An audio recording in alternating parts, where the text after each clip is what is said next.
Bonjour à tous, ravi de vous retrouver pour cette nouvelle vidéo dans laquelle je vais vous présenter une énième nouveauté signée T2M.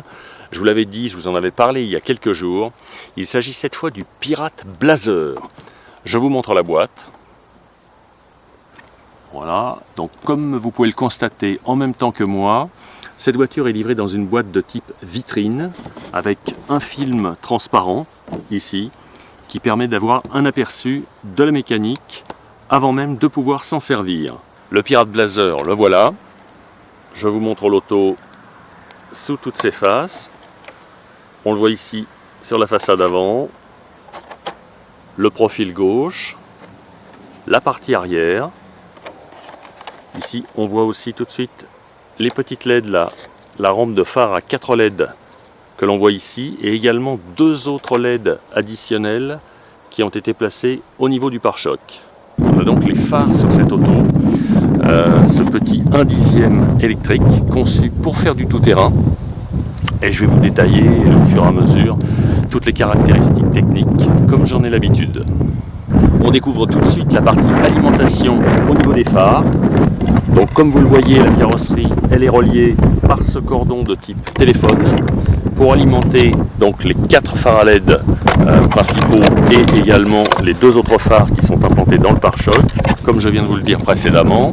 Ça c'est un petit peu pour gagner du temps. Donc vous voyez ici le cordon de type téléphone, il est relié au récepteur, en tout cas une prise qui s'en va vers le récepteur, et cette prise elle est bien évidemment déconnectable. Donc je vais vous montrer ça en direct live. Il faut faire attention de ne pas trop tirer sur le petit cordon parce qu'il est très fin, c'est assez fragile. Voilà, je vais tirer sur le petit cordon, hop là, et là ça permet de désolidariser la carrosserie du modèle. Je vais essayer de vous montrer la prise en gros plan. Alors la prise sur laquelle il faut brancher le système de phare à LED, elle se trouve ici, là où je mets mon doigt.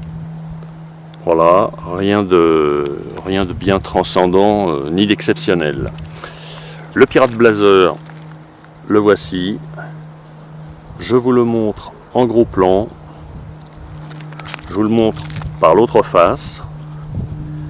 Il s'agit donc d'un petit tout-terrain à l'échelle 1/10.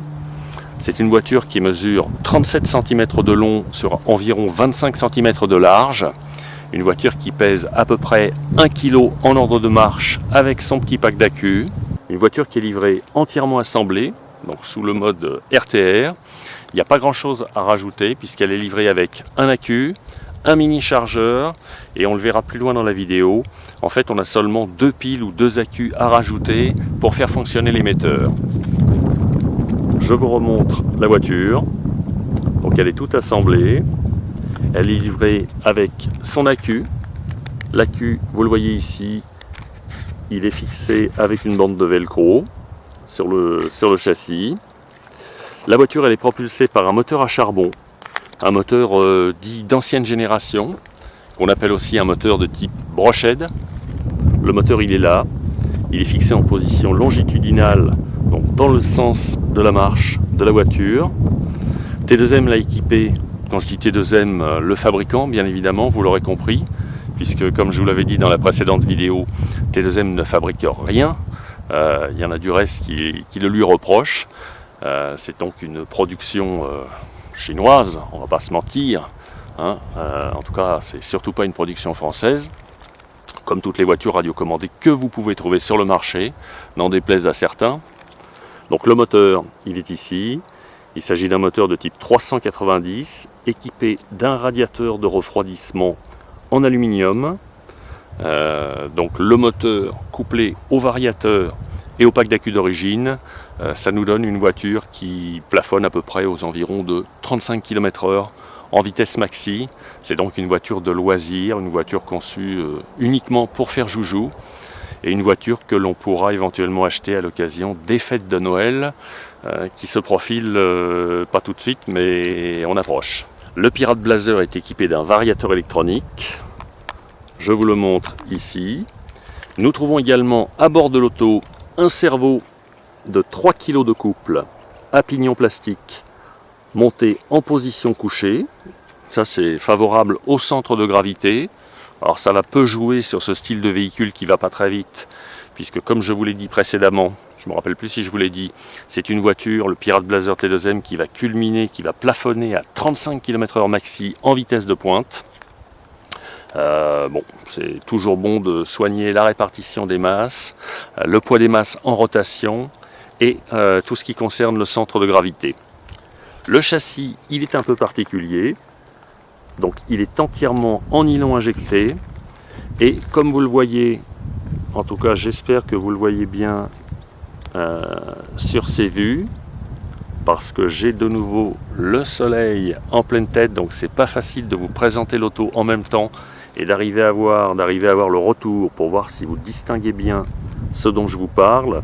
Le châssis, il est légèrement incurvé, où il décrit un petit peu une forme de V ou de U. Donc ça permet d'augmenter la garde au sol quand on fait du tout-terrain, quand on fait du franchissement.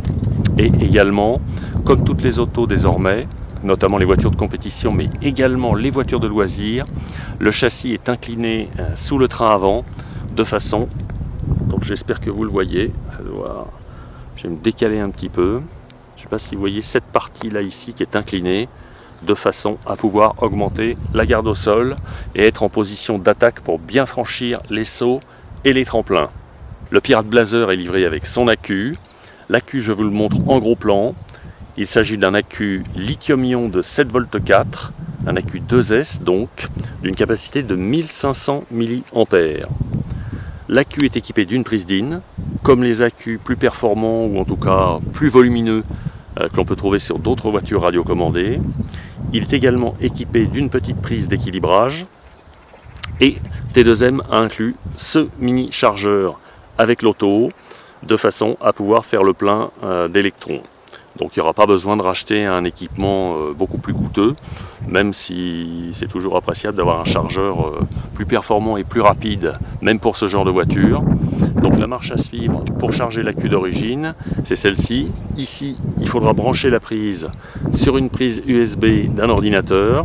Ensuite, on raccorde ici, comme ceci, la prise d'équilibrage. Et après, il faudra patienter environ une heure, entre 1 heure et 1 heure et demie pour faire le plein de l'accu d'origine. L'accu d'origine autorise une autonomie d'environ un quart d'heure. Et la bonne nouvelle, c'est que T2M met également à votre disposition un accu option. Alors l'accu option, il n'est pas plus puissant puisqu'il s'agit toujours d'un accu lithium-ion 2S de 7V4. La différence, c'est qu'on passe à 2500 mAh. J'espère que vous le voyez. Au niveau de la capacité. Conséquence de quoi vous aurez une autonomie largement supérieure en faisant l'acquisition de ce pack option que je vous recommande vivement. Avec cet accu option de 2500 mAh, je pense qu'on doit pouvoir tenir entre 20 et 25 minutes, ce qui est pas mal en utilisation avec une voiture radiocommandée. Voici l'émetteur. Il s'agit d'un émetteur classique à volant qui dispose de trim à l'ancienne avec des petits potentiomètres qui permettent d'ajuster le trim de direction et le trim de gaz. Le petit plus de cet émetteur, il se situe ici avec ce bouton auxiliaire qui permet de commander à distance les phares. Donc une pression sur ce petit bouton, on allume les phares, hop, une autre pression, on éteint les phares à distance. Sympa. L'émetteur est livré sans batterie. C'est du reste la seule chose que vous devrez rajouter à l'auto pour pouvoir la faire fonctionner. Donc il faudra ajouter 2 piles comme ceci d'un volt 5 ou accu correspondant à l'intérieur de cet émetteur pour pouvoir faire fonctionner l'auto. Je vous montre maintenant le fonctionnement des phares. Pour faire fonctionner les phares, il faut d'abord mettre en route l'auto. Pour mettre en route le Pirat Blazer T2M, on allume d'abord son émetteur en premier. Ça, c'est une règle indispensable à respecter avec toute voiture radiocommandée. Ensuite, pour allumer la voiture, ça se passe ici, sur le châssis. On appuie une fois sur ce petit bouton rouge. Voilà, je vous montre en gros plan le petit bouton rouge. Je vais repositionner la carrosserie. Donc là, je vous montre la calandre. Les phares sont éteints. Ici, on a l'émetteur. Je vais essayer de vous montrer tout ça à l'image. Donc vous voyez le petit bouton auxiliaire, hop, j'appuie dessus et les phares s'allument.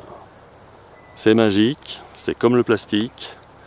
Ici, je rallume, ou plutôt je rappuie sur le petit bouton auxiliaire et ça s'éteint. Hein, donc c'est pas ça s'en va et ça revient. Ici c'est ça s'allume et ça s'éteint. Je vous le refais encore une fois parce que je sais que vous l'attendez. Ici les phares sont éteints. Je vous montre l'émetteur, le petit bouton auxiliaire.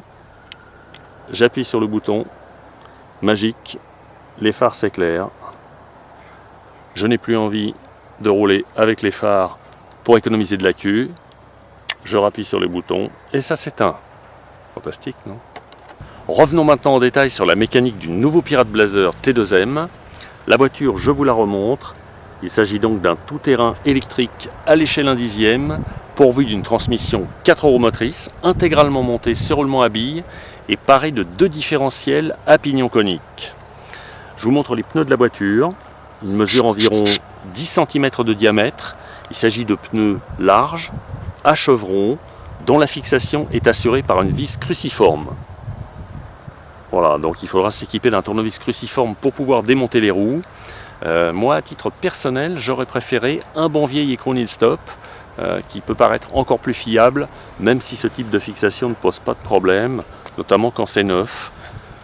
Voilà ce qu'on peut dire au niveau des pneumatiques. Voici à quoi ressemble le train avant de la voiture.